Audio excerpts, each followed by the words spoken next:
அனைவருக்கும் என் அன்பான வணக்கங்கள். மோடி ஆட்சிக்கு வந்ததற்கு பிறகு இந்தியாவில் பசி, பஞ்சம், பட்டினி எல்லாம் தீர்ந்து விட்டது.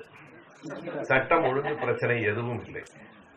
வேலையில்லா திண்டாட்டங்கள் இன்றைக்கு இல்லவே இல்லை. ஒரே ஒரு பிரச்சனை, இந்தியாவில் இருக்கிற எல்லோரும் சமஸ்கிருதம் பேச வேண்டும் என்பதுதான். அதை தவிர வேறு எந்த சிக்கலும் இல்லாதது போல தொடர்ந்து இந்த மொழி சிக்கலை மட்டுமே மீண்டும் மீண்டும் அவர்கள் கொண்டு வந்து கொண்டிருக்கிறார்கள். ஆனால் இந்த கூட்டத்திற்கு புறப்பட்டுக் கொண்டிருந்த வேளையில் உச்சநீதிமன்றத்தினுடைய தீர்ப்பை நான் தொலைக்காட்சியில் பார்த்தேன், நீங்களும் பார்த்திருக்கலாம். கல்வி ஆண்டின் நடுவில் ஜெர்மன் மொழிக்கு பதிலாக சமஸ்கிருதத்தை கொண்டு வந்ததை உச்சநீதிமன்றம் ஏற்கவில்லை என்று தீர்ப்பு வழங்கியிருக்கிறார்கள். ஆனாலும் நாம் மிகவும் மகிழ்ச்சி அடைவதற்கு இதில் ஒன்றுமில்லை. என்ன சொல்லப்பட்டிருக்கிறது என்றால், நீ மார்ச் மாதத்திலிருந்து கொண்டு வந்துரு என்று சொல்லப்பட்டிருக்கிறது. இன்றைக்கு அது எடுக்கப்பட்டிருக்கிறது என்பது. ஆனாலும் அதில் இருந்து நாம் தெரிந்து கொள்ள வேண்டிய ஒரு செய்தி என்ன என்றால், எந்த ஒரு மாற்றத்தையும் பொதுவாக கல்வி ஆண்டிலே தான் தொடக்குவார்கள். ராத்திரியோட ராத்திரியா கையில இருந்த புத்தகத்தை புடுங்கிட்டு இன்னொரு புத்தகம் கொடுத்தது உலகத்திலேயே இவனுக்கு மட்டும்தான். இன்றோடு முடிஞ்சு போயிடுச்சுன்னு சொன்னாங்க பாருங்க. இதுவரைக்கும் அப்படி யாரும் சொன்னதில்லை. ஒரு பாடத்திட்டத்தில் மாற்றம் என்பது 64,000 பிள்ளைகளினுடைய வாழ்க்கையில் விளையாடி இருக்கிற செய்தி. அதுவும் அந்த கேந்திரிய வித்யாலயாவில் படிக்கிறவர்கள் எல்லாம் யார் என்று நமக்கு தெரியும். நம்ம ஆளுங்களும் ரொம்ப பேர் கொஞ்சம் போய் அங்க சேர்த்து விட்டுருக்கிறான். ஆனாலும் அந்த கேந்திரிய வித்யாலயாவினுடைய மாணவர்களினுடைய அப்பா அம்மா யாரோ ஒருவர் தொடுத்த வழக்கில் இந்த தீர்ப்பு வேறு ஒன்றுமில்லை. நமக்கு ஜெர்மன் மொழியின் மீதும் ஒரு காதலும் இல்லை. ஜெர்மன், சமஸ்கிருதம் எல்லாம் ஏறத்தாழ ஒரு குடும்பத்தை சார்ந்த மொழிகள் தான். என்ன ஒரே ஒரு வேறுபாடு இருக்கிறது என்றால், ஜெர்மன் மொழி என்று நாம் வழக்கில புரிவதற்காக சொல்கிறோம், அது டொச்சு மொழி. அந்த டொச்சு மொழியை படித்துக் கொண்டால் குறைந்தபட்சம் ஜெர்மன் நாட்டில் இருக்கிற மோட்டார் வாகன தொழிற்சாலையில் வேலை கிடைக்கும். சமஸ்கிருதம் படித்துவிட்டு என்ன செய்ய போகிறார்கள் என்று நமக்கும் தெரியவில்லை, அவர்களுக்கும் தெரியும். எங்கே வந்து கொண்டு வந்து நிறுத்தி இருக்கிறார்கள் என்றால், அந்த மொழி சிக்கல் எப்படிப்பட்டது என்றால், தோழர் அஜிதா அவர்கள் சொன்ன பெண் அடிமைத்தனம் அந்த சமஸ்கிருத மொழியிலே தான் வலியுறுத்தப்படுகிறது. தோழர் ராஜேந்திரன் சொன்ன அரசியல், தோழர் அருணன் சுட்டிக்காட்டிய வரலாற்று பின்னடைவுகள் அனைத்தும் மொழியின் அடிப்படையில் தான் வெளிப்படுத்தப்படுகின்றன. பேசுகிற போது பெண்ணை ஒரு அடிமையாகவே ஆக்கி காட்டியிருக்கிறார்கள் என்று தோழர் அஜிதா சொன்னார். இதனைத்தான் ராஜேந்திர சோழன் கொண்டு போய் தென்கிழக்கு ஆசியா நாடுகள் வரைக்கும் இந்த இந்து மதத்தினுடைய இதிகாசங்களை பரப்பி இருக்கிறார் என்று தோழர் அருணன் குறிப்பிட்டார். நீங்கள் எண்ணி பார்த்தால் இன்றைக்கு எல்லோருக்கும் ராமாயண மகாபாரத கதைகள் தெரியும். அந்த ராமாயண மகாபாரத கதைகளிலும் கூட எல்லா பகுதியும் எல்லோருக்கும் தெரியும் என்று சொல்ல முடியாது. மிக கவனமாக மறைக்கப்பட்ட பகுதிகள் உண்டு. நான் ஒன்றை சுட்டிக்காட்ட விரும்புகிறேன். சூதாட்ட சருக்கம் நம்ம எல்லோருக்கும் தெரியும். அந்த சபா பருவத்திலே வருகிற ஒரு காட்சியில திரௌபதி அந்த இடத்திலே அந்த அவையில இருக்கிற எல்லோரையும் பார்த்து ஒரு கேள்வி கேட்கிறாள். தருமன் என்னை பணயம் வைத்தான் என்று சொல்லுகிறீர்களே, அவன் தன்னை இழந்தபின் என்னை இழந்தானா, இல்லை என்னை இழந்தபின் தன்னை இழந்தானா என்று கேட்கிறார். இதுக்கு யாரும் பதில் சொல்லல. கடைசியா சொல்றான், அவன் தன்னை இழந்த பின் தான் உன்னை பணயம் வைத்தான். அவனே அடிமையான பிறகு என்னை எப்படி பணயம் வைக்க முடியும்? அந்த பேரை அடிமையானதுக்கு பிறகு என்னை எப்படி பணயம் வைக்க முடியும் என்கிற கேள்விக்கு பிதாமகர் பீஷ்மர் விடை சொல்லுகிறார். இந்த செய்தி தான் முக்கியமா. பீஷ்மர் சொல்லுகிற செய்தி பாரதத்தில் இருக்கிறது. அவர் சொல்லுகிறார், எந்த ஒரு நிலையிலும் பெண் ஆணுக்கு அடிமைதான். எந்த நிலை, அவன் அடிமையானதற்கு பிறகும் கூட எந்த ஒரு நிலையிலும் பெண் ஆணுக்கு அடிமைதான் என்று சொல்லிக் கொடுக்கிற இந்துத்துவாவினுடைய கலாச்சார தேசியத்தை சமஸ்கிருத மொழியின் வாயிலாக கட்ட முயற்சிப்பதுதான் பாரதிய ஜனதாவின் நோக்கம். இதுதான் அதனுடைய சுருக்கமான செய்தி. எனவே சமஸ்கிருதம் என்பது வெறும் மொழி இல்லை, அது ஒரு பண்பாட்டு வல்லாண்மை. வெறும் மொழி என்று அதை நாம் கருதினால் ஏமாந்து போகிறோம் என்று பொருள். அது பண்பாட்டு வல்லாண்மை. திருக்குறளை போற்றுகிற தருண் விஜய் மிக கூடுதலாக சமஸ்கிருதத்தை ஆதரிக்கிறவர் என்பது நண்பர் வைரமுத்துவுக்கு தெரியுமோ இல்லையோ நாம் தெரிந்து கொண்டாக வேண்டும். எனவே அதற்கு ஒரு ஆதாரத்தோடு அண்மையில அவருடைய செய்தி இணையதளத்தில் வந்திருப்பதை நான் எடுத்துக்கொண்டு வந்திருக்கிறேன். அந்த செய்தியை மட்டும் படிக்கிறேன். இது சொன்னால் கடினமாக இருக்கும். தருண் விஜய் பேசியது. Sanskrit is us. Sanskrit is India. Sanskrit is Bhagavad Gita, Vedas and Ramayana.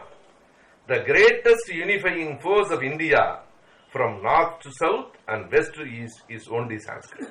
இது தருண் விஜய் சொல்லி இருக்கிற செய்தி. அதாவது பாரதிய ஜனதா எப்போதும் பல குரலில் பேசுவதில் அவர்கள் வல்லவர்கள். இன்றைக்கு அதே தருண் விஜய் நேற்றைக்கு முன்தினம் என்ன செய்திருக்கிறார் என்றால், சீனாவிற்கு போன போது பீஜிங்கில் இருக்கிற பள்ளிக்கூடங்களிலே எல்லாம் திருக்குறளை பாடமாக வைக்க வேண்டும் என்று சொல்லியிருக்கிறார். எதை கவனிக்க வேண்டும் என்றால், சீனாவில் இருக்கிறவன் எல்லாம் திருக்குறள் படிக்கட்டும், தமிழ்நாட்டில் இருக்கிறவன் எல்லாம் சமஸ்கிருதம் படிக்கட்டும். அதான் இதனுடைய மிக எளிமையான எதை எங்கே கொண்டு போய் சேர்க்க வேண்டும் என்று. சீனாவிலே திருக்குறள் எல்லாம் படித்துக் கொண்டு ஒரு பயனும் இல்லை, நீ இங்கே இருக்கிறவன் எல்லாம் சமஸ்கிருதத்தில் படி என்று சொல்லுகிற செய்தி. இது எல்லாவற்றையும் தாண்டி நீர்வளத்துறையினுடைய சார்பில், அந்த அமைச்சகத்தின் சார்பில் நடைபெற்ற கருத்தரங்கத்தில் அந்த அமைச்சர் உமாபாரதி சொல்லி இருக்கிற கருத்து 2-3 நாட்களுக்கு முன்னால், இதை நாம் போகிற போக்கில் ஏதோ ஒருவர் சொல்லி இருக்கிற கருத்து என்று கருதிவிடக் கூடாது. அது நீர்வளத்துறை சார்ந்த ஒரு கருத்தரங்கம், நதிகள் இணைப்பு பற்றிய கருத்தரங்கம். அதற்கு அவர்கள் வைத்திருக்கிற பெயர் ஜல் மந்தன் என்பது. என்ன நமக்கு தெரியல. ஜல் என்றால் ஜலம், அது மட்டும் நமக்கு தெரியுது. ஜல் மந்தன் அதான் அது நடந்தது. இதுவும் ஒரு மாதிரி சீனா மாதிரியே இருக்கு அந்த ஜல் மந்தன். ஆனா என்ன ஆபத்துன்னா பாருங்க, நாம் சொல்லுகிறோம். இங்க நான் வருகிற போது நண்பர் ராஜேந்திரன் அவர்கள் ஒரு செய்தியை எனக்கு கொடுத்தார். உங்களுக்காகவே ஒரு நண்பர் காத்திருந்து விட்டு, எட்டியப்பன் என்ற பெயர், அவர் சென்னையில கொடுக்கப்பட்ட பேருந்துல கொடுக்கப்பட்ட ஒரு போக்குவரத்து பயண சீட்டை கொடுத்து விட்டு போயிருக்கிறார். என்ன செய்தினா, நீங்க தானே தோழர், நன்றி நன்றி, ரொம்ப நன்றி. எட்டியப்பன் என்று ஒரு திமுக தொண்டன் என்று போட்டிருக்கிறார். என்ன செய்தி என்றால், ஐயப்பன் தாங்கல் விவேகானந்தர் இல்லத்திலே இருந்து ஐயப்பன் தாங்கலுக்கு போகிற 25G என்கிற பேருந்தில் கொடுக்கப்பட்ட பயணச்சீட்டு இது. இந்த பயணச்சீட்டில் சமஸ்கிருதத்தில் எழுதப்பட்டிருக்கிறது. யாருக்குமே தெரியல. இந்த செய்தியை சொன்ன எட்டியப்பன் அவர்களுக்கு முதல்ல நன்றி. ஏன்னா பயணச்சீட்டை வாங்கி பார்க்கிறோமே தவிர யாருக்கும் தெரியல அதற்கு என்ன எழுதியிருக்கிறார்கள் என்றால், என்னவோ தெரியல, அது விவேகானந்தர் இல்லத்துக்கு சமஸ்கிருதத்தில் எழுதப்பட்டு. ஏன்னா விவேகானந்தர் இல்லத்திலிருந்து ஐயப்பன் தாங்கல் போறோம் பூரா சமஸ்கிருத புலவர்கள் தானே. அதனால இங்க எல்லா சமஸ்கிருத புலவர்களா நடமாடிட்டு இருக்கிறான். அதனால அதுல சமஸ்கிருதத்துல அச்சிட்டு இதை எந்த பத்திரிகைகளும் ஊடகங்களும் பெரிது செய்ய மாட்டார்கள். அதான் இத வெறும் இந்திய அரசு இல்ல, இதை அச்சடிச்சு கொடுத்தவன் நம்ம ஆளு, நம்ம தமிழக அரசு, நம்ம முதலமைச்சர் செய்திருக்கிற ஒரே ஒரு வேலை. அவர் வேற எந்த வேலையும் அவரா செஞ்சதாலும் தெரியாது. இதுவும் இப்படி நடந்திருக்கிறதுன்னு அவருக்கு தெரியுமான்னு நமக்கு தெரியாது. சரியா, நல்லது. இந்த தமிழ்நாட்டுல நமக்கு எல்லாமே எது நடக்குது நடக்கலன்னு தெரியல. சட்டமன்ற செயலாளர் இருக்காரா இல்லையான்னு தெரியல, வண்டலூர்ல புலி இருக்கா இல்லையான்னு தெரியல, கோட்டையில முதலமைச்சர் இருக்காரா இல்லையான்னு தெரியல. எனவே இந்த சீட்டு இப்ப யார் அடிச்சாலும் யாருக்கும் தெரியாது. சமஸ்கிருதத்தில் அடித்திருக்கிறார்கள். இது சாதாரண செய்தி அல்ல. தமிழ்நாட்டில் ஒரு சென்னை மாநகரத்தில் ஒரு பேருந்தில் சமஸ்கிருதத்தில் பெயர் அச்சடிக்க வேண்டிய அவசியம் என்ன? என்ன காரணம் என்றால், அந்த மறுபடியும் அந்த ஜல்மந்தன் வந்தது. அதுல உமாபாரதி என்ன சொல்லி இருக்கிறாங்கன்னா, சிலர் ஆங்கிலத்தில் பேசுகிற போது எதிர்ப்பு கிளம்பி இருக்கிறது, இந்தியில பேசுங்க. பிறகு இந்த அம்மா அதுக்கு ரெண்டுக்கும் இடையில் ஒரு பஞ்சாயத்து இல்ல, எல்லோருக்கும் ஆங்கிலம் தெரியாது, அதே நேரத்தில் எல்லோரும் இந்தியிலும் பேச முடியாது. இதற்கு ஒரே ஒரு தீர்வு தான் இருக்கிறது. என்ன தீர்வு என்றால், இந்தியாவின் இணைப்பு மொழியாக சமஸ்கிருதத்தை ஆக்கிவிடவர். ஏன்னா அது எவனுக்குமே தெரியாது. ஆங்கிலம் கொஞ்சம் பேருக்கு தெரியாது, ஹிந்தி கொஞ்சம் பேருக்கு தெரியாது, சமஸ்கிருதத்தில் போட்டா எவனுக்குமே தெரியாது. எனவே எப்படி ஒரு தீர்வை கொண்டாந்து வைக்கிறான்னு பாருங்க, சமஸ்கிருதத்தை இணைப்பு மொழியாக. நான் சொல்லுகிற ஒரே ஒரு வேண்டுகோள் தான் இந்த பயல்களுக்கு தான், நீங்க சமஸ்கிருதத்துல தானே, அதுதானே தேவ பாஷை, ரொம்ப உயர்ந்த மொழி எல்லாம் சொல்றீங்க. ஒரே ஒரு காரியம் பண்ணு, நாளையில இருந்து உன் பத்திரிகை எல்லாம் சமஸ்கிருதத்துல நடத்து. துக்ளக்க வருகிற வாரம் சமஸ்கிருதத்துல, துக்ளக் பத்திரிகையை ஏன் நீச பாஷையில நடத்துற? தேவ பாஷையில நடத்து, தேவர்கள் வாங்கி படிச்சுட்டு போறான். நமக்கு என்ன பிரச்சனை இருக்கு? நமக்கு ஒரு பிரச்சனையும் இல்லை. எனவே அடுத்த வாரத்துல இருந்து நீ கொண்டு வந்துட்டீங்கன்னா நீ மனுஷன், நீ சொல்ற வார்த்தையை காப்பாத்துறேன்னு அர்த்தம். சுப்பிரமணிய சாமி தொடர்ந்து சமஸ்கிருதத்துல பேசிட்டா எவனுக்குமே எந்த பிரச்சனையும் கிடையாது. நல்லது. அதனால இவர்கள் நமக்கு சொல்லுவது இணைப்பு மொழிங்கிற இந்த பிரச்சனை எங்க வருதுன்னா, ஒரு செய்தியை நம்ம சொல்லணும். வேற வழி இல்லாம இப்ப நேரு காங்கிரஸ் எல்லாம் வேற ஆதரிக்க வேண்டிய கட்டாயம் மறுபடியும் வந்து தொலைச்சிடும் போல. அதையும் நான் வெளிப்படையா ஒத்துக்க வேண்டியதா இருக்கு. இருக்கிற பிள்ளைகளை யாரா நல்லன்னா அந்த கூரைக்கு கொள்ளி வைக்கிறவங்க தாங்க காங்கிரஸ் தான் பரவாயில்ல. அந்த நிலைமை நமக்கு வந்துருவோங்கிற அச்சம் எனக்கு வந்துருச்சு. ஆனாலும் கூட ஒரு செய்தியை சொல்றேன். இதற்கு முதல் விதையை போட்டவர் நம்முடைய மதிப்பிற்குரிய மகாத்மா காந்தியடிகள். 1925 கான்பூர் மாநாட்டில் தான் அவர் தான் கொண்டு வந்து இந்துஸ்தானியை இனிமேல் இங்கிலீஷ் கூடாது, இந்துஸ்தானி. அத 23 வருஷத்துக்கு அப்புறம் நாடாளுமன்றத்தில் இந்த சட்டமன்ற நம்முடைய இந்திய அரசமைப்பு சட்ட உருவாக்க அவையில் சேத் கோவிந்ததாஸ் துடேக்கர் என்கிற 2 பேரும் திரும்ப திரும்ப என்ன வலியுறுத்துகிறார்கள் என்றால், இவனுங்க மட்டும் அப்ப அவன் பேசினான். காந்தியடிகள் சொல்லி 24 ஆண்டுகள் ஆகிவிட்டன. ஒரு 4 நூற்றாண்டுக்கு பிறகும் இன்னமும் இந்துஸ்தானி தெரியவில்லை என்றால் அவன் இந்தியாவில் இருப்பதற்கே லாயக்கில்லார்கள். இது சேத் கோவிந்ததாஸ் அந்த அவையில பேசிய பேச்சு. ஆகையினால இந்துஸ்தானி என்றால் எப்படி என்பதை அவர்கள் விளக்குகிறார்கள். சான்ஸ்கிரிட்டைஸ்டு ஹிந்தி அண்ட் பெர்சியனைஸ்டு உருது. அதனுடைய இணக்கம் என்பது என்ன என்றால், சான்ஸ்கிரிட்டைஸ்டு ஹிந்தி அது வெறும் ஹிந்தி அல்ல. சான்ஸ்கிரிட்டைஸ்டு ஹிந்தி அண்ட் பெர்சியனைஸ்டு உருது இரண்டையும் சேர்த்து. ஏனென்றால் அவர்கள் இந்தியாவை இந்துக்களும் இஸ்லாமியர்களும் இருக்கிற தேசமாக பார்த்தார்களே தவிர பல்வேறு தேசிய இனங்கள் வாழ்கிற நாடாக பார்க்கல. அதான் அடிப்படை. இது தொடங்கியது காந்தியார் இடத்துல.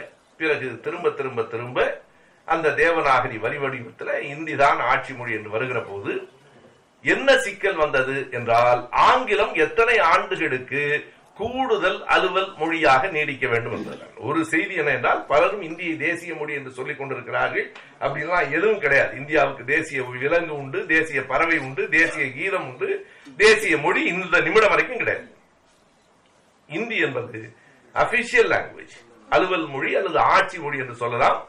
ஆங்கிலம் கூடுதல் அலுவல் மொழி, அசோசியேட் அபிஷியல் லாங்குவேஜ், அவ்வளவுதான். இந்த வாதம் தான் கடைசியாக இந்திய அரசமைப்பு சட்டத்தில் எல்லாம் முடிவானதற்கு பிறகும் கூட முடிவாகாமல் தொடர்ந்து விவாதத்துக்கு உள்ளாகி கொண்டிருந்தது. 1949 ஆகஸ்ட் 22, 23, 24 3 நாள்கள் கூடி பேசி முடிவில்லாமல் வழக்கம் போல் கலைந்தார்கள். எப்போதுமே நமக்கு எல்லாம் பேசி என்ன முடிவு வந்ததுன்னா முடிவு வரலங்கிறதா முடிவு. அதற்கு பிறகு மீண்டும் 1949 செப்டம்பர் 12, 13, 14 3 நாட்களில் தான் இறுதி வடிவத்தை பெற்றது. அதுவும் செப்டம்பர் 14ஆம் நாள். இறுதியாக இன்னமும் ஒரு முடிவு வரவில்லை.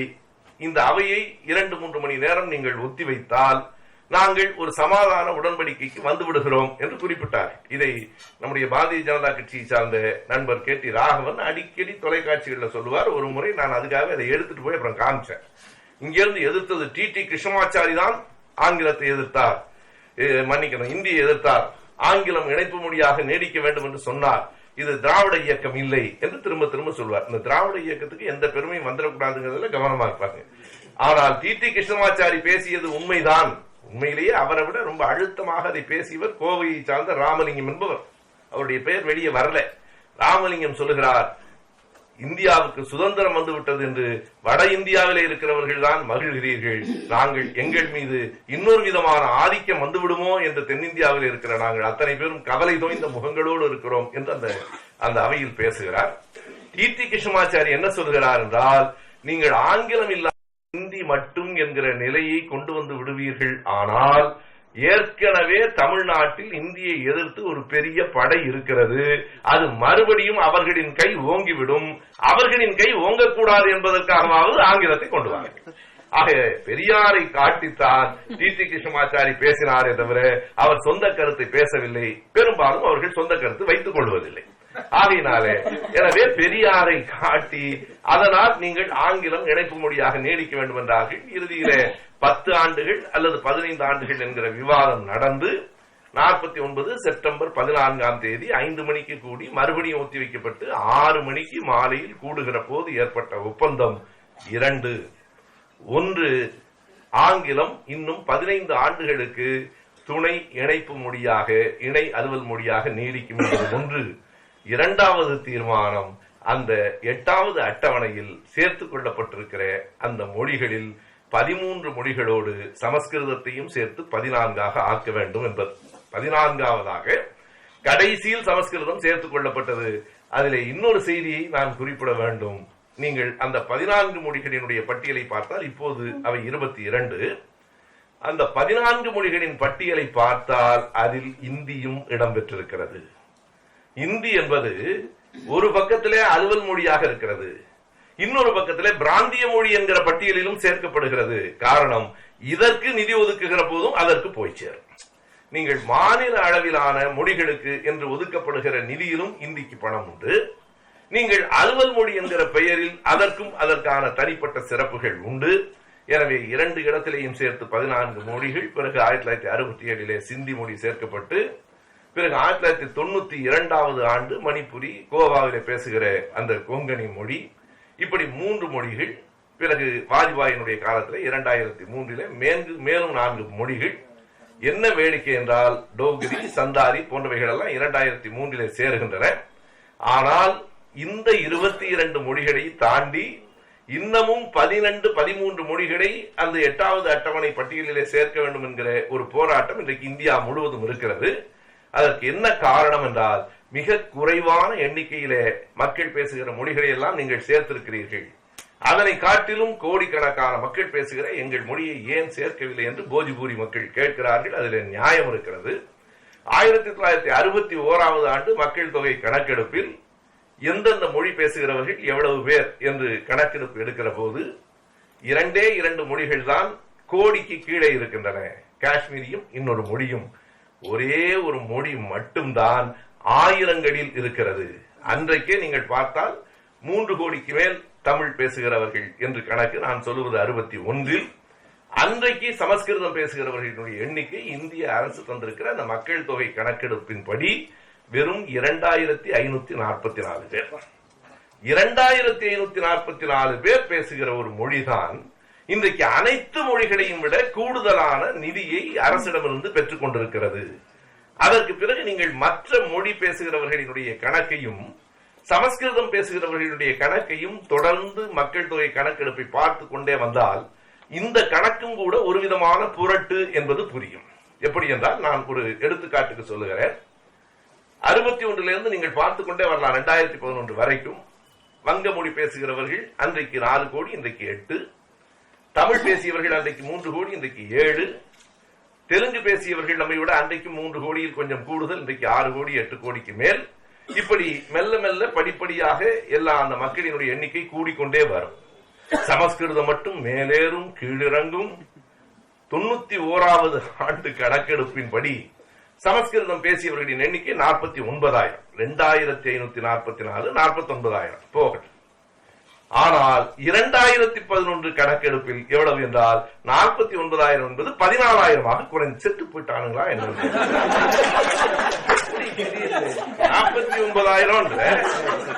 49,000 ஒரு லட்சம் ஆயிருக்கணும்ல, மறுபடி 14,000. இந்த கணக்கே ஒரு மாதிரியான புரட்டோ என்று என்ன தோன்றுகிறது. எதையும் பாருங்க, நீங்க எல்லாத்தையும் விட்டுட்டு நாட்டுல பெரிய பிரச்சனை மாதிரி சத்தீஸ்கர்ல அவங்க ஆட்சி நடக்குது. ராமன் ஒரு 2003 முதலமைச்சரா இருக்கிறார். ராய்ப்பூர்ல அந்த தலைநகரத்தில் இருக்கிற கிறிஸ்துவ பள்ளிகளை எல்லாம் அடைத்து அங்கே எல்லாம் அந்த முதல்வர் இருக்காரு, அவங்கள ஃபாதர்னு கூப்பிடுறது இன்னைக்கு நமக்கு தெரியும் எல்லாருமே. இனிமேல் யாரும் ஃபாதர்னு கூப்பிடக்கூடாது. நேற்றைக்கு சட்டம் அந்த கத்தோலிக்க சபை ஏற்றுக்கொண்டு விட்டது. ஏன்னா வேற வழி இல்லை. யாரையும் நீங்க அப்பான்லாம் அழைக்கக்கூடாது, நீங்க சார்னு சொல்லணும், அல்லது இந்த பிரச்சாரிகா என்கிற ஏதோ ஒரு சமஸ்கிருத பேர்ல சொல்லணும். யாரையும் அப்பா என்று அழைக்க கூடாதுன்னு சட்டம் போட்டானுங்க. எனக்கு ஒரே ஒரு மகிழ்ச்சி தான், ஒரு வேளை தமிழ்நாட்டில் அவர்களின் ஆட்சி வந்தால் ஒரு பெயர் அம்மான்னு கூப்பிடவே கிடையாது. அம்மாவுக்கு ஒரு முற்றுப்புள்ளி வர்றதுக்கு வேண்டும் உதவுமே தவிர யாரையும் பெற்ற வேற யாரையும் அம்மான்னு சொல்லக்கூடாது என்று சொல்ல வேண்டிய கட்டாயம் வந்துருமா என்னன்னு தெரியல எனக்கு. ஃபாதர்னு சொல்லக்கூடாதுன்னு நேற்று. அதாவது நம்முடைய வழக்கில் இருக்கிற சொற்களில் கூட எப்படி உள்ள புகுந்து புகுந்து நம்முடைய வழக்கு மொழிகளில், அது அவர்களுடைய மதம் சார்ந்த செய்திகள் எல்லாம் இவர்கள் குறுக்கிட்டு மொழியின் அடிப்படையில அவர்கள் செய்கிற ஆதிக்க உணர்ச்சி. எனவே இதற்கு என்ன தீர்வு? நான் பல முறை தொலைக்காட்சியில கேட்டபோது கூட அவர்கள் திரும்ப திரும்ப என்ன சொன்னா, ஏன்னா 2000 பேர் 10,000 பேர் பேசுற மொழிக்கு பல கோடி. இன்றைக்கு நீங்கள் என்ன என்றால் சந்தாலி பேசுகிறவர்கள் 2003 தான் சந்தாலி மொழி அங்கீகரிக்கப்பட்டது. சந்தாலி மொழி பேசுகிறவர்கள் 65 லட்சம். எதுவுமே ரொம்ப குறைவில்லை. போஜ்பூரி 4 கோடி. இன்றைய தேதி வரையில ராஜஸ்தானி மொழி அந்த 22ல இல்ல, துளு இல்ல, மிகப்பெரிய மொழிகள் எல்லாம் இல்ல. ஏன்னா இந்த மொழிக்கு இவ்வளவு செலவு செய்கிறீர்களே என்றால் நம்முடைய சமஸ்கிருத பண்டிதர்கள், பாரதிய ஜனதா கட்சியினுடைய நிபுணர்கள் அதெல்லாம் திரும்ப திரும்ப எங்கிட்ட சொன்ன செய்தி, எது நலிவாக இருக்கிறதோ அதைத்தானே நம்ம ஆதரிக்கணும். அது அவசர சிகிச்சை பிரிவில் இருக்கிறது சமஸ்கிருதம், எனவே காப்பாற்றுறோம்னு சொன்னா. நான் கேட்டா 60 வருஷமா அவசர சிகிச்சை பிரிவில் இருக்கலாம், 6 நாள் இருக்கலாம், 60 நாள் இருக்கலாம். 60 வருஷமா ஒரு மொழி அவசர சிகிச்சை பிரிவில் இருக்கு. நீ மாத்திரை கொடுத்த, மருந்து கொடுத்த, ஆபரேஷன் எல்லாம் பண்ணிட்டு பொழைக்கலன்னா விட்டு தொலையலாம். இதற்கு மேல் நீ காப்பாத்தி, அதுக்கு ஏன் சொல்றானுங்கன்னா, காப்பாத்திட்டா அருணன் இங்க பேசும்போது சொன்ன மாதிரி ஏராளமான அறிவியல் செய்திகள் இருக்கின்றன. அறிவியல் செய்தி முழுவதும் அதுல மறைஞ்சு கிடக்கு. இப்ப புதுசா அப்படி கிளம்புற, அதாவது முன்பு மதத்துக்கும் அறிவியலுக்குமான மோதல், ரிலிஜன் வெர்சஸ் சயின்ஸ். இப்ப அப்படி இல்லைங்க, சயின்ஸ் வெர்சஸ் சூடோ சயின்ஸ். இப்ப அறிவியலுக்கும் போலி அறிவியலுக்குமான மோதல். எல்லாவற்றையும் நான் ரிஷிகேஷ் போயிருந்தேன். ரிஷிகேஷ் போன கீழே அந்த வாரணாசி பக்கம் போகல. ஏன்னா கங்கையை அழகா பார்த்துட்டு வீட்டுக்கு திரும்பிடலாம். வாரணாசி போனீங்கன்னா அதுக்கப்புறம் படத்தை பார்த்துட்டு தான் வர முடியாது. அதனால அந்த ஓடி வருகிற போது அங்க ருத்ராட்ச கோட்டை எல்லாம் இருந்தது. எல்லாரும் என்ன சொல்றான், இப்போ ருத்ராட்ச கொட்டை போட்டா அது உடலுக்கு நல்லது. இப்ப சிவபெருமானுக்கு இதுக்கு தொடர்பு இல்லையான்னு கேட்டேன். இது உடலுக்கு நல்லதுன்னா ஒரு இஸ்லாமிய நண்பர் போட்டால் நல்லது தானே, கிறிஸ்தவ நண்பர் போட்டால் நல்லது தானே. எனவே அறிவியலுக்குள் இவர்கள் தஞ்சம் போகும் கொண்டிருக்கிறார்கள். எதுக்காகனா, ஏன் விரதம் இருக்க சொல்றோம்னா உடம்புக்கு நல்லது. ஆக உடல் சார்ந்த அறிவியல் சார்ந்த செய்திகளே தவிர உங்க கடவுள் வெண்டைக்காய்க்கும் இதுக்கு எந்த சம்பந்தமும் இல்லைன்னு நீயே தெரிவிச்சுட்டா பிரச்சனை இல்லை. இப்போ அறிவியலுக்கும் போலி அறிவியலுக்குமான மோதல் நடந்து கொண்டிருக்கிறது. வேதத்துல அப்பவே சொல்லிட்டாங்கன்னா சந்திரன்ல தண்ணி இருக்குன்னு, என்ன பிரயோஜனம் சொல்லி வெளியே சொல்ல வேண்டியதானே. அதாவது சந்திரன்ல தண்ணி இருக்கு கண்டுபிடிச்சிட்ட.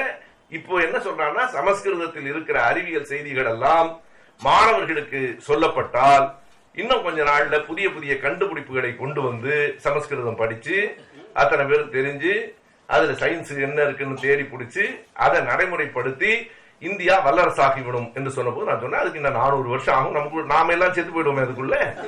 இப்ப இருக்கிறவனுக்கு நீ 400 வருடத்துக்கு பிறகும் சமஸ்கிருதத்தில் என்ன இருக்கிறது என்பதை இப்போதும் முன்னால் சொல்ல முடியல.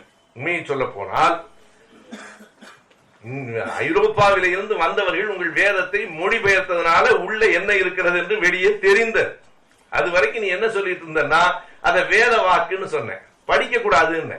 என்ன பெரிய ஆபத்து. இப்ப இங்கே பேசுகிற போது அருணன் மிக தெளிவாக சொன்னார்.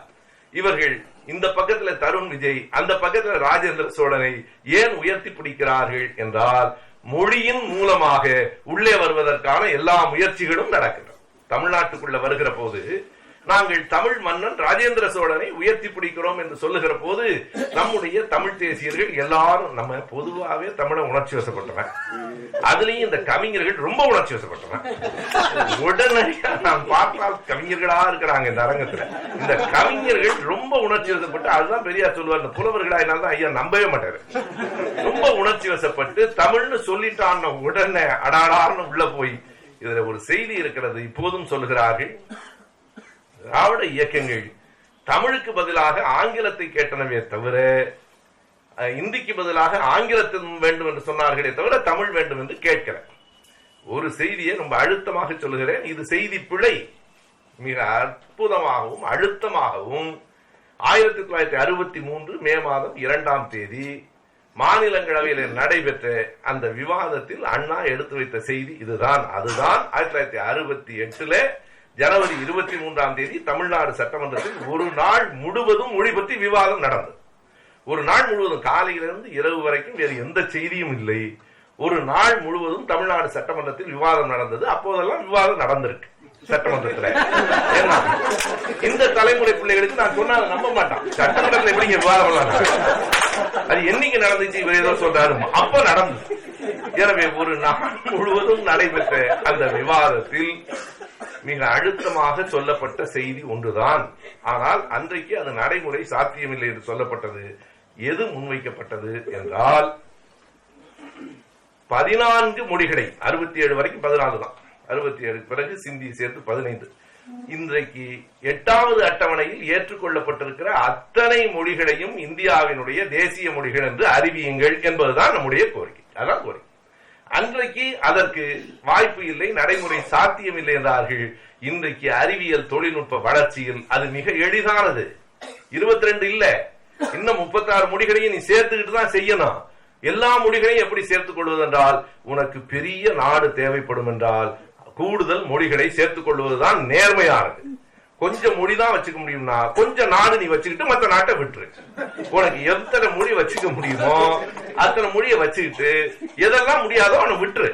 ஆகையினால எல்லா மொழிகளையும் சேர்த்து ஒரு பெரிய காரியம் இல்லை. இன்றைக்கு நாடாளுமன்றத்துல 3 பொத்தான் வச்சிருக்கிற, 32 பொத்தான் வச்சுட்டு போய எவ்வளவோ செலவு பண்ற, அவ்வளவுதானே.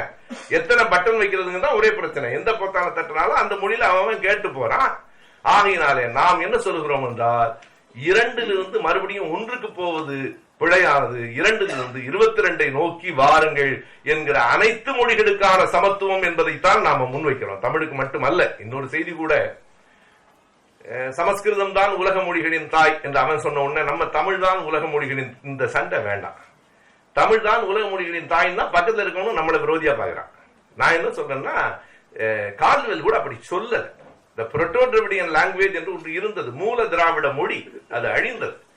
அதற்கு பிறகு திராவிட மொழி குடும்பத்தில் பிறந்த மொழிகளில் முதல் மொழியும் செம்மையான மொழியும் தமிழ் தான். அடுத்தடுத்த மொழிகள் அடுத்தடுத்து தோன்றின. எனவே அவை சகோதர மொழிகளாக நாம் பார்க்கிறோம். இந்தியாவினுடைய எல்லா மொழிகளையும் ஒருத்தன் சொன்னா அன்னைக்கு ஆராய்ச்சி செய்து தமிழ் மொழியில் சிறப்பு இல்லைன்னு ஒருத்தன் சொல்லி இருக்கிறாங்க. சரி, போயிட்டு போகுது. இப்ப சிறப்பு, என் தாய் நாம் நேசிப்பதற்கு என் தாய் அழகாகவும் அறிவாளியாகவும் இருக்கணுங்கிற அவசியம் இல்லை. அவள் என் தாயாக இருந்தால் போதும். அவனவனுக்கு அவனவன் தாய்மொழி உயர்ந்தது. எங்கள் தமிழ் மொழியில் எவ்வளவு செறிவான இலக்கண இலக்கியங்கள் இருக்குன்னு எங்களுக்கு தெரியும். உனக்கு தெரியலன்னா அதை பற்றி எல்லாம் எங்களுக்கு கவலைப்பட நேரம் இல்லை. நாங்கள் சொல்லுகிற செய்தி ஒன்றுதான், இந்தியாவில் எத்தனை மொழிகள் ஏற்கப்பட்டிருக்கின்றனவோ அத்தனை மொழிகளையும் தேசிய மொழிகளாக ஆக்கியதற்கு பிறகு அந்த இடத்திலிருந்து ஆங்கிலத்தை அகற்றலாமா என்று சிந்திக்கலாம். அதற்கு முன்னால் ஆங்கிலத்தை அகற்றுவதை விட ஆபத்து வேற எதுவும் கிடையாது. ஒன்றை நான் ரொம்ப அழுத்தமா சொல்றேன். இப்படி சொல்லுவதால் தமிழ் தேசிய நண்பர்கள் என்னை கோபித்துக் கொண்டாலே எனக்கு குற்றம் இல்லை. ஆங்கிலத்தை முழுமையாக அகற்றி விடுகிற நிலைக்கு நாம் இன்னமும் வந்து சேரவில்லை. ஆங்கிலத்தை அகற்றினால், ஐயா பெரியார் கடைசியா இந்த தேதியை நான் சொல்றேன், நீங்க குறிச்சிட்டு பாருங்க. பெரியார் மிக சரியாக சொன்னார். 1970 டிசம்பர் மாதம் 1ஆம் தேதி விடுதலையிலே நமது நிலை என்கிற தலைப்பில் ஐயா பெரியார் எழுதியிருக்கிறார். தமிழ் வழி கல்வியை ஆதரித்து பெரியார் எழுதிய கட்டுரை. அந்த கட்டுரை அதில் அவர் சொல்லுகிற போது சொல்லுகிறார், நான் தமிழை எதிர்த்தேன்னு ரொம்ப பேர் சொல்றான். நான் ஏன் தமிழை எதிர்க்க போறேன்? எனக்கு தமிழை தவிர வேற என்ன மொழி தெரியும்? தமிழ் தான் எனக்கு தெரியும். இங்கிலீஷ் படிதான் நான் சொன்னது உண்மைதான்.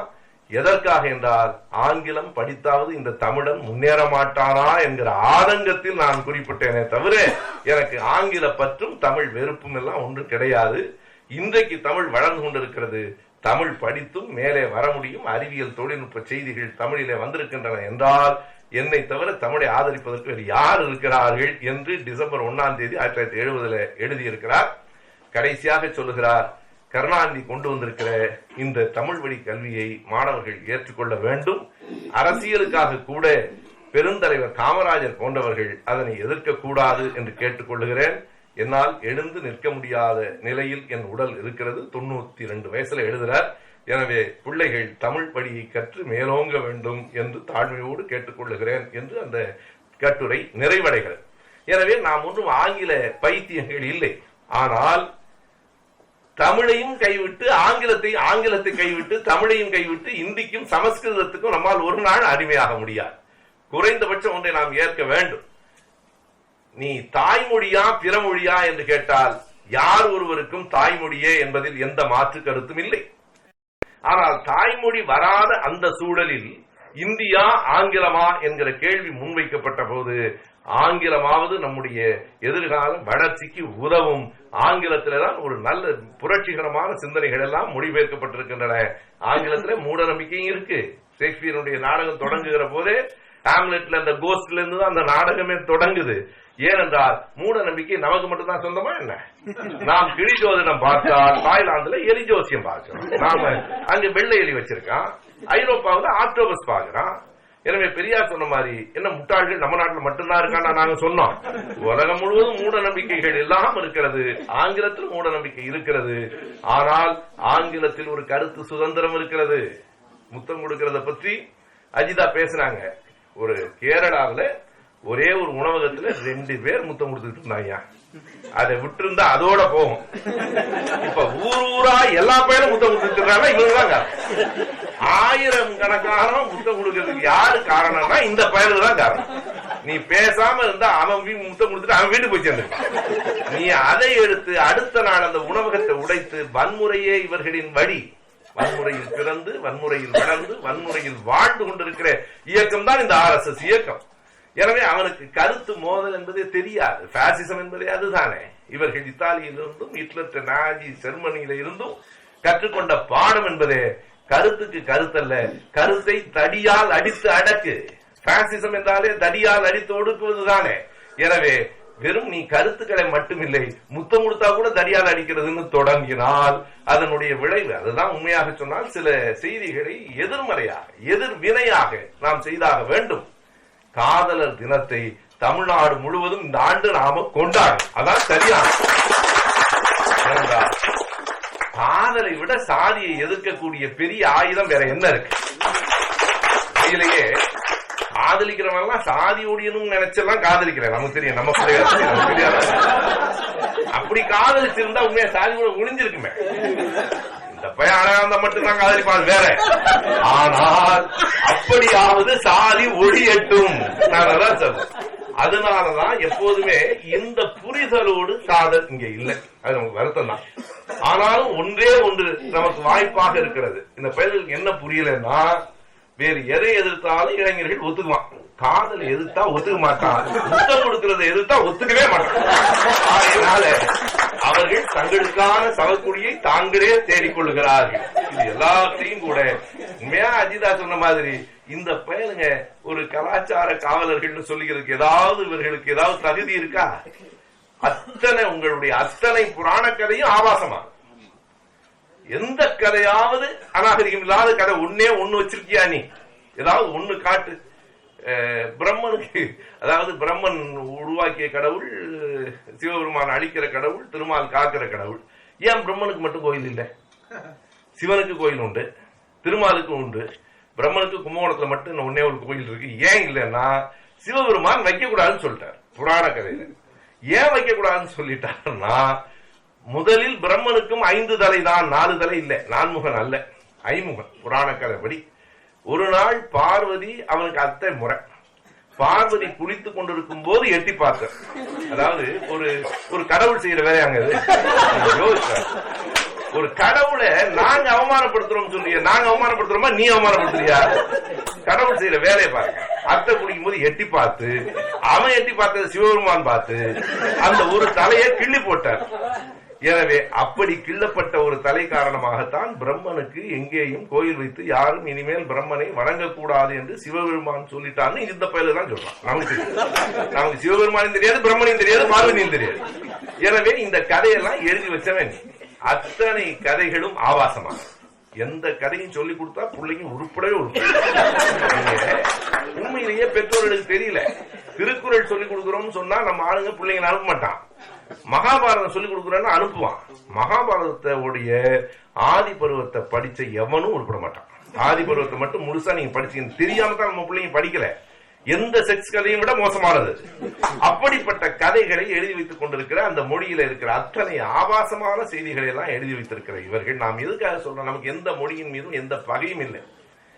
அவனவன் நாட்டில் அவனவன் வாழ். நாம் சொல்லுகிற செய்தி அதுதான். அவனவன் தாய்மொழியை அவனவன் பேணி பாதுகாக்கட்டும். ஏன் இவர்கள் கோபப்படுகிறார்கள் என்றால், தமிழ் தமிழகத்தின் தாய்மொழி, தெலுங்கு ஆந்திராவின் தாய்மொழி, மலையாளம் கேரளாவின் தாய்மொழி, சமஸ்கிருதம் எந்த பகுதி மக்களின் தாய்மொழின்னு இவனை சொல்ல. யாருக்கும் தாய்மொழியே இல்லாத நீ அவன் தாய்மொழினா அப்ப நாங்க எங்கடா போறதுன்னு அவன் கேட்கிறான். ஏன்னா அவனுக்கு தாய் நிலம் கிடையாது, தாய் மொழி கிடையாது. எந்த தேசிய இனத்தின் மொழியாகவும் இல்லாமல் எல்லா தேசிய இனங்களையும் ஊடுருவி எல்லாவற்றையும் சுரண்டி எல்லாவற்றின் மீதும் ஆதிக்கம் செலுத்த வேண்டும் என்று கருதுகிற பாரதிய ஜனதா கட்சியின் போக்கில் மிக கவனமாக தமிழ்நாட்டுக்கு வருகிற போது தமிழ் மொழியை உயர்த்தி காட்டுவது போல தருண் விஜயை அனுப்பி வைக்கிற இந்த தந்திரத்தையும் சேர்த்தே தோல் உரிக்க வேண்டும் என்பதற்காக இந்த கருத்தரங்கத்தை மிக சரியான நேரத்தில் ஏற்பாடு செய்திருக்கிற தோழர்களுக்கு என் நன்றியை தெரிவிக்கிறேன். ஒரே ஒரு செய்தியை சொல்லி நான் என் உரையை முடிக்கிறேன். இந்த கருத்தரங்கம் வெறும் தொடக்கமாக இருக்கட்டும். நன்றி, வணக்கம்.